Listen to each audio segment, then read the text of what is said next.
ولاعة غريبة جدا وقوية جدا، تقدر تجيبها للناس المدخنين، حاجة كده هدية تحفة. وزي ما انتم شايفين دي طريقة الصيانة بتاعتها سهلة مش صعبة، حاجة كده قوية جدا بتشتغل بالجاز الأبيض. واللي هيقول لي هو الجاز الأبيض ده بتبقى حاجة كده موجودة على الناس بتاعت الولاعات، عبارة عن زي زكاة بتشتريها وبعد كده بتبل القطنة بتاعتها اللي هي عبارة عن الفتيل ده.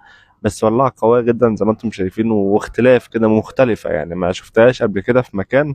ودي تقدر تشتريها بسهولة من أول تعليق، ولاعة صينية بس جميلة جدا يعني. بصوا يعني حتى مسلية يعني ممكن تجيبها تقعد تولع وتفك وتركب فيها وبس كده، حاجة مسلية لو انت مش مدخن حتى يعني. بصوا، وحتى شكلها كده شياكة وعصرية وحاجة عاملة زي الدهب كده. ده الجاز الأبيض، ملاها جاز أبيض أهو. وبعد كده قفل عليها المسمار ده عشان ما تسربش وكده. وبعد كده هتولع بكل سهولة، وولاعة قوية جدا جامدة جدا. يا رب تشتروها من أول تعليق.